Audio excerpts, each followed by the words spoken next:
Unit 5, Social Psychology. Presentation 6, Understanding Social Change. The term social change refers to a widespread change in the behaviour of the individuals within a social group. Social change is usually associated with large-scale social movements such as the suffragettes or the civil rights movement in the USA. However, it can also refer to widespread changes of behaviour within society, such as energy conservation or healthier eating, that then become the norm. In this presentation, we'll examine how research on social influence has given us important insights into understanding how and why social change takes place, and how some significant moments in history can be better understood using these insights. Let's begin by looking at the relationship between minority influence and social change. Minority influence and social change. History has demonstrated how influential a persuasive majority can be as a force for social change. Minorities such as the suffragettes or the Green Movement typically tend not to have much power or status, and may even be dismissed as troublemakers, extremists, or simply weirdos. The power that these persuasive minorities do have is their ability to organise, educate, and mobilise support for their cause. Ultimately, this leads the majority to change their opinions, a process known as conversion, and thus social change has taken place. The start of this conversion process begins with the minority drawing the majority's attention to a particular issue.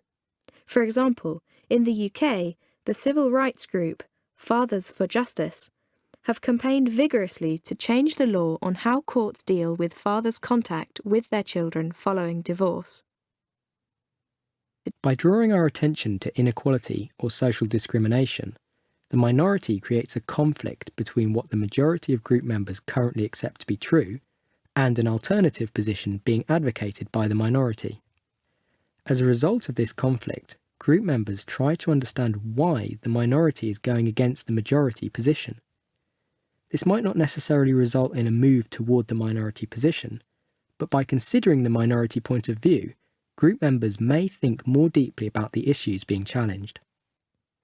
Research on minority influence has established that minorities are more successful in bringing about social change when they express their position consistently.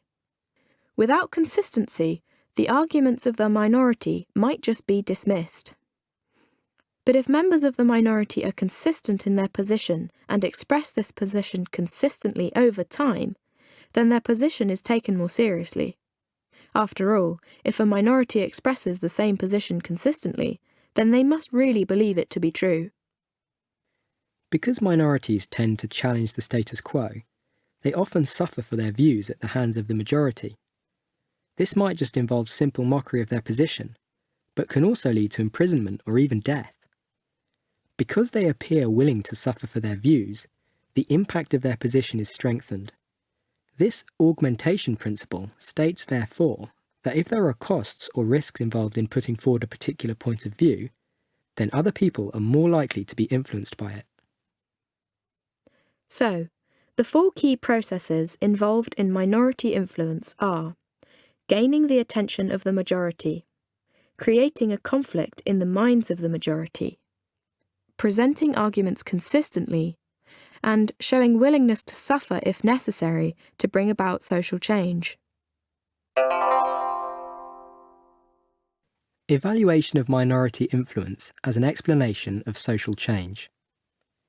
Armed with these four components of minority influence, let's apply them to an actual example of social change: the suffragettes. In 1903, frustrated by the government's continued reluctance to give women the vote, a minority of women decided to take matters into their own hands, and the suffragette movement was born. The success of the suffragettes in changing the views of the majority can be attributed to these important principles of minority influence. Let's see how their success followed the minority influence model. First, suffragettes used a variety of educational, political, and downright militant tactics to draw attention to the fact that women were denied the same political rights as men. Second, having been exposed to the views of the suffragettes, members of the majority group would then experience a conflict because the suffragettes were advocating something quite different to the way things currently were. Although this led many majority group members to dismiss the suffragettes as troublemakers, others dealt with this conflict by moving towards the suffragette position. Third, the suffragettes were consistent in expressing their views regardless of the attitudes of those around them. Their fight for the vote continued for 15 years, and even when they were imprisoned for civil disobedience, their protests continued in jail. Finally, the fact that they were willing to suffer to make their point, risking imprisonment or even death from hunger strike, meant that they were taken seriously. Their persistence finally paid off when in 1918, the Representation of the People Act was passed by an overwhelming majority in the House of Commons, and women finally had the vote. Not all social change comes about as a result of minority influence. The power of conformity has also been used to bring about social change. People have a strong desire to be accepted by members of their reference group. A reference group is those people whose opinions, values, and behaviours are used by the individual as the basis for their own judgments. So a reference group could be members of the same culture, the same religion, or maybe even students at the same school. That's right, provided their opinions and all that are important to the individual. Just being a member of a particular group doesn't necessarily make that group a reference group. A reference group could also be something as wide as other human beings. Because the reference group is so important in shaping a person's behaviour, this makes it difficult to deviate from the group norm on important issues. Evaluation of conformity as an explanation of social change. The power of normative social influence for social change was demonstrated in an attempt to convince residents of a suburb of San Diego, California, to conserve energy. In 2007, Jessica Nolan and colleagues placed door hangers on the doors of 271 houses. These hangers contained different types of energy conservation messages. For example, one type of hanger carried the message that, in the hot weather, people could conserve energy by using fans instead of switching on their air conditioning. Another door hanger carried the message that 77% of residents in the area had said they frequently used fans to stay cool rather than using their air conditioning.